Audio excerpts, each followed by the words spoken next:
Personalized, makikita nyo dyan kabutar. Galing mismo sa Pakistan. Ayun o. Ngayon yung leg band nito mga 5 dalawa. Ito yung isa. Ayun o. Parehas silang Teddy kabutar. Dito na green. Yung na pula. Ayun o. Nakasulat dyan Pakistan.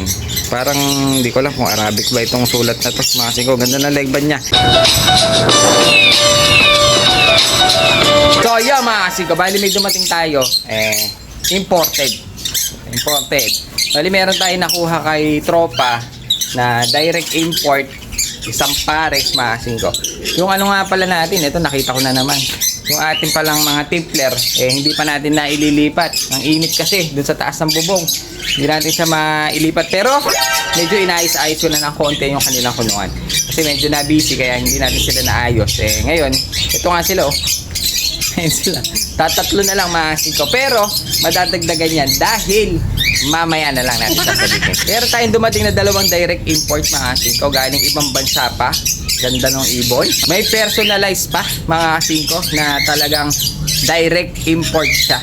Sige, ito nakuha ko talaga dun sa tropa na nag-i-import ng mga ganitong klaseng kalapate mga 5. Hindi siya racing mga 5 pero ibon siya kalapate. So kalapate. Yun nga pala, pero bago yan, bago natin sisilipin yung dalawang bago natin, silipin muna natin tong ating anak ng saddle. Yung anak kasi ng saddle natin, medyo malaki na. Ayun o, iniwalay ko nga siya, medyo tumutuka na. Sinamahan ko muna siya nung mga binagsak sa ating may young bird kasi. Kaya sinamahan ko muna siya dito para may kasama siyang tumutuka. Pero ngayon, kasi malakas ng tumuka, siguro bukas, pwede na natin silang ilagay dun sa ating Taiwan lock. Ang ganda na niya. Kasi nung huling pinakita natin, medyo maliit pa. Pero ngayon mga 5, napakaganda na. Napakalinis, saka pwede na i-viewing. Ito yung young bird na kinuha natin. Ito, tinabi natin yung isa para may kasama lang yung anak ng ating saddle. Bali, ayun siya. Ang ganda ng kulay. Kunin natin. Dahil kakaiba.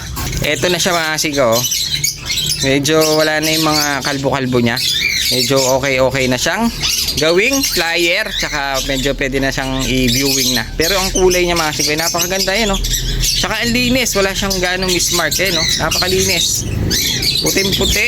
Pati buntot. Walang mismark dito sa may bandang pakpak niya. Ang ganda niya oh. Di ba?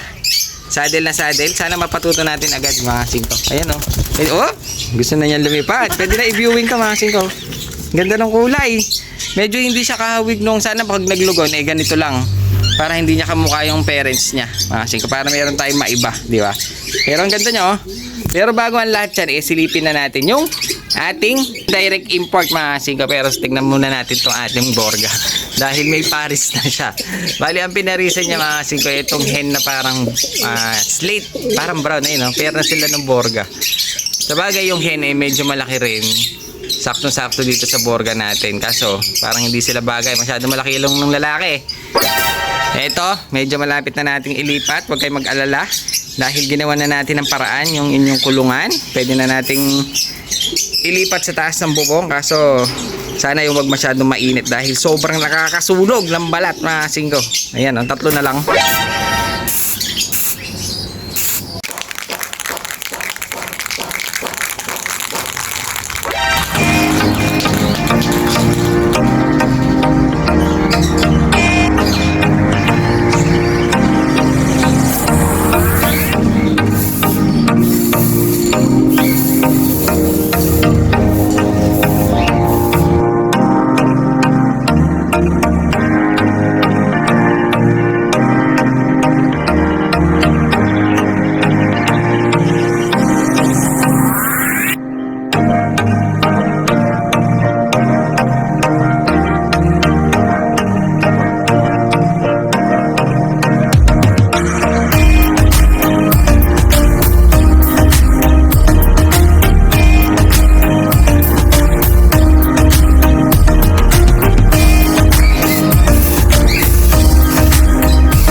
ito yung nakuha nating na direct import. Ayun oh. Ganda nila, imported ito. Mga singko, mamaya sisilipin natin yung leg band niya. Kaso medyo kukondisyon muna natin dahil nga ginamit sa breeding ni Kuya Carlo. Ngayon, naibigay na sa atin. Nandito na sila mga singko. Ayan, oh. Direct import galing Pakistan mga singko. Itong mga ibon natin na to. Ayan, oh. May mga leg band sila. Makikita nyo dito mga singko. Ayan, oh. Mga personalized galing kay Teddy Kabutar ang nakasulat niya sa leg band. Sa leg band niya mga singko. Ayan, oh. Ang gaganda nila. Bali, ito ang magulang nung mga tipler natin na natira. Ayun o, yung tatlo, mga singko. Ito yung pinaka-parents. Ayun sila. Ay, hawakan natin. Tignan natin mga singko. Ang gaganda. Hindi na to island born mga singko. Direct import na yan. Nakuha natin. Kaya ito gagawin natin breeder. Stock na natin to. Para pag gusto natin magpalipad ng mga tipler, eh meron tayo. Ayun o. Lupit!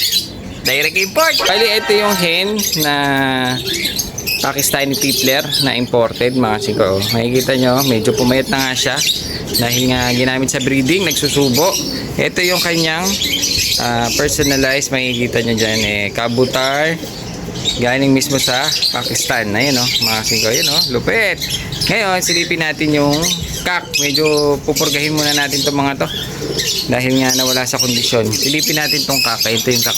Barakudo rin mga singko, ayun ganda Ayan pares na pares. Direct import parehas. Ayan ayan tayo direct import na Pakistani tipler. Ayan mga singko. Sobrang barakudo pa. Pares na pares. Kaso mga singko i-kondisyon muna natin. Hiwalayin natin sila para makondisyon.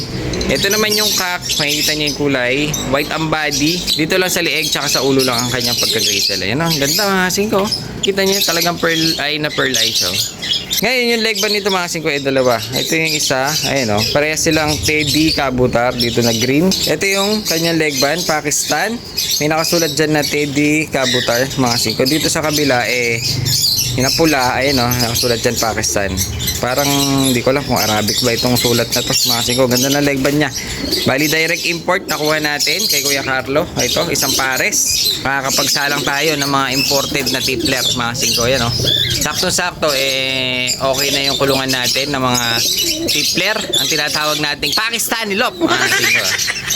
Makakapag-breed tayo. Pwede tayong magpalipad ng mga tipler pala dahil meron na tayong foundation. Ayun direct import, pair na pair, cock and hen mga singko, parehas direct import.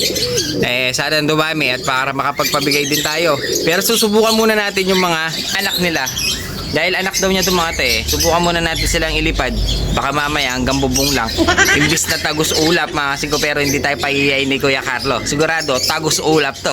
Hindi pwedeng hindi mga singko dahil, ayan direct import.